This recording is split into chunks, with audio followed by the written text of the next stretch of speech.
Hello everyone. आज हम BCom programme semester 5 का एंटरप्रेन्योरशिप का रेगुलर का क्वेश्चन पेपर डिस्कस करेंगे। एसओएल के बच्चों का एग्ज़ाम 9 जनवरी 2023 में कंडक्ट होगा। तो ये जो पेपर है दोस्तों, इसके अंदर टोटल आपके 5 क्वेश्चंस हैं। हर एक क्वेश्चन में इंटरनल चॉइस गिवन है। कुछ क्वेश्चंस ऐसे हैं जिनको 2 पार्ट्स में भी डिवाइड करा गया है, वो अभी हम आगे पेपर डिस्कस करेंगे तो आपको पता चलेगा। 75 मार्क्स का आपका पेपर रहेगा और इंग्लिश या हिंदी किसी एक लैंग्वेज में आपको पेपर अटेम्प्ट करना है। तो जो पहला क्वेश्चन है हमारा वो फुल फ्लेज 15 मार्क्स का क्वेश्चन आया है। इसके अंदर क्या है, या तो आपको बताने हैं 5 अलग अलग तरीके के जो एंटरप्रेन्योर होते हैं, किन्हीं 5 विभिन्न प्रकार के उद्यमियों की संक्षेप में व्याख्या कीजिए। 5 टाइप्स ऑफ एंटरप्रेन्योर जो होते हैं उनको आपको डिस्कस करना है ब्रीफ में। या फिर आपको बताना है कि state in brief with example different social media marketing platform available to a netpreneur. किसी नेटप्रेन्योर के लिए उपलब्ध विभिन्न सोशल मीडिया प्लेटफॉर्म के बारे में उदाहरण सहित विस्तार से समझाइए।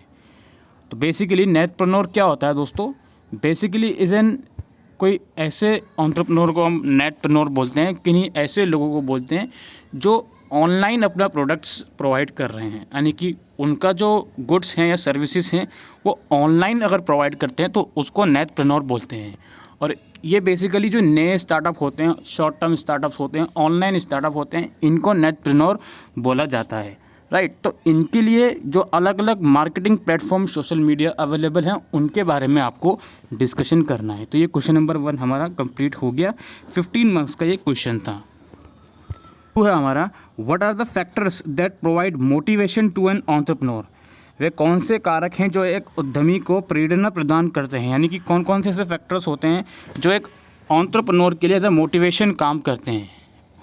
वो जो फैक्टर्स होते हैं उनकी वजह से एक एंटरप्रेन्योर को मोटिवेशन मिलती है और वो अपना काम आगे करने के लिए और ज़्यादा जो है एक्साइटेड हो जाता है।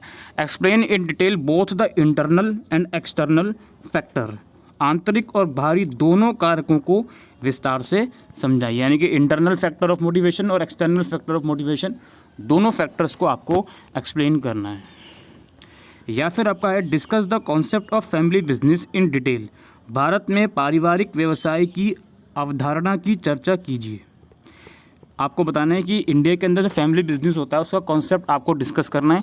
Briefly explain the reason of conflict and strategies to overcome such conflicts in family business. पारिवारिक व्यवसायों में टकराव के कारण और उन टकराव को हल करने की रणनीतियों को संक्षेप में व्याख्या कीजिए। यानी कि एक तो आपको फैमिली बिजनेस का कॉन्सेप्ट समझाना है, इसके अलावा आपसे पूछा गया है कि फैमिली बिजनेस में जो कॉन्फ्लिक्ट्स पैदा होते हैं उनके क्या रीजंस हो सकते हैं और उन कॉन्फ्लिक्ट्स को, यानी कि उन मतभेद को रिजॉल्व करने के लिए क्या क्या स्ट्रेटजीज बनाई जा सकती हैं, ये आपको 15 मार्क्स में एक्सप्लेन करना है। ये है क्वेश्चन नंबर 2 का इंटरनल पार्ट। क्वेश्चन नंबर 3 है, what do you understand by the terms business opportunities या आइडियाज़। व्यावसायिक अवसरों, विचारों से आप क्या समझते हैं। What are the prerequisite for a good business idea. एक अच्छा बिजनेस आइडिया जो होता है इसके प्री रिक्वेसाइट क्या होते हैं। नए व्यावसायिक विचारों को खोजने की किन्हीं 5 तकनीकों की चर्चा कीजिए। Discuss any 5 techniques of finding new business idea. Basically 15 marks का क्वेश्चन है, इसमें 3 सब क्वेश्चन फंसे हुए हैं। बेसिकली ये बिजनेस अपॉर्चुनिटीज़ और आइडियाज़ से रिलेटेड क्वेश्चन है और काफ़ी इंपॉर्टेंट क्वेश्चन है आपका ये। आपको ये पहले बताना पड़ेगा कि भाई आप समझते क्या हो बेसिकली एक बिजनेस अपॉर्चुनिटीज़ या आइडियाज़ से आप क्या समझते हो, और एक अच्छे बिजनेस आइडिया जनरेट करने के लिए क्या क्या प्री रिक्विजिट होते हैं, और कोई ऐसी 5 टेक्निक्स बताओ जिससे आप नए बिजनेस आइडिया खोज सकते हो। जैसे इंटरनेट सर्च करना, और भी सारी चीज़ें हो सकती हैं, आपने आसपास लोगों को देखना, या फिर सबसे इम्पोर्टेंट जो तरीका है वो यही है कि लोगों की परेशानियों को समझना। बेसिकली बिज़नेस क्या है? बिज़नेस वही है कि आप लोगों की परेशानियों को सॉल्व कर रहे हो और उससे अपनी अर्निंग कर पा रहे हो। तो मेन जो कंसर्न है एक अच्छे बिजनेस आइडिया का वो यही रहता है। तो यही सब चीज़ें आपसे इस क्वेश्चन में पूछी गई हैं। 3 का और पार्ट के अंदर 2 पार्ट हैं। अब मैंने कहा ना कुछ क्वेश्चन सब पार्ट्स में, तो इसका आप ए पार्ट समझिए। इंटरनल वाला जो क्वेश्चन है क्वेश्चन नंबर 3 में, वो 2 पार्ट्स में डिवाइड किया गया है। 8 और 7 आप समझ सकते हो। पहला है कि भाई प्रोजेक्ट अप्रेजल से आप क्या समझते हैं। परियोजना मूल्यांकन से आप क्या समझते हैं? कोई प्रोजेक्ट है आपके पास तो उसके आपको कॉस्ट का एनालिसिस करना पड़ेगा, उसके बेनिफिट का एनालिसिस करना पड़ेगा, आपको समझना पड़ेगा कि कितना नुकसान हो रहा है उस प्रोजेक्ट से, कितना फ़ायदा हो रहा है, कितनी कॉस्ट लग रही है।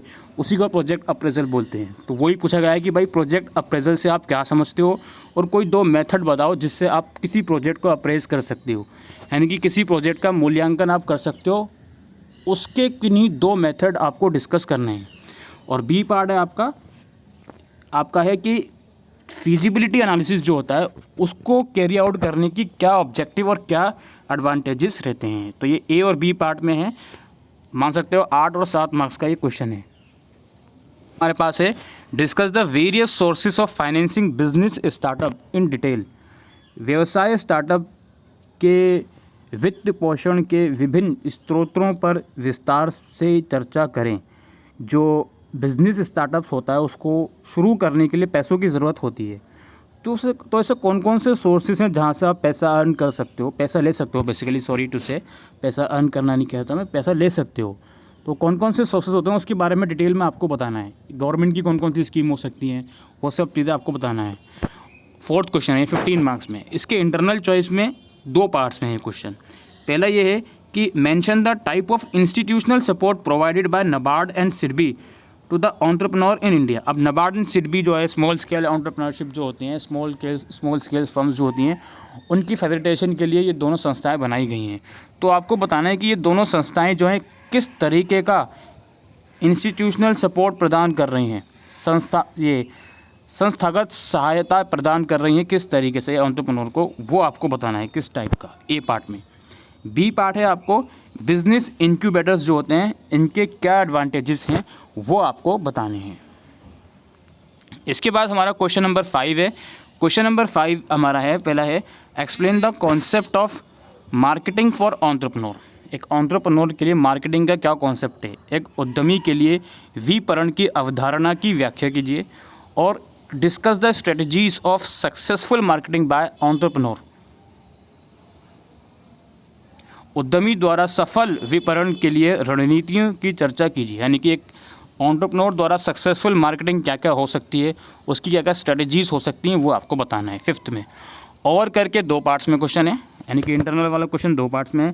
पहले आपको बताना है कि नकद प्रबंधन के विभिन्न तरीकों पर चर्चा करें, जो वेरियस मेथड होते हैं कैश मैनेजमेंट के, उसके ऊपर डिस्कशन करना है। और लास्ट हमारा है बी पार्ट, किन्हीं 5 ऐसे सोर्सेज के बारे में आपको बताना है जिससे शॉर्ट टर्म कैपिटल आप एंटरप्रेन्योर को अवेलेबल करवा सकते हो।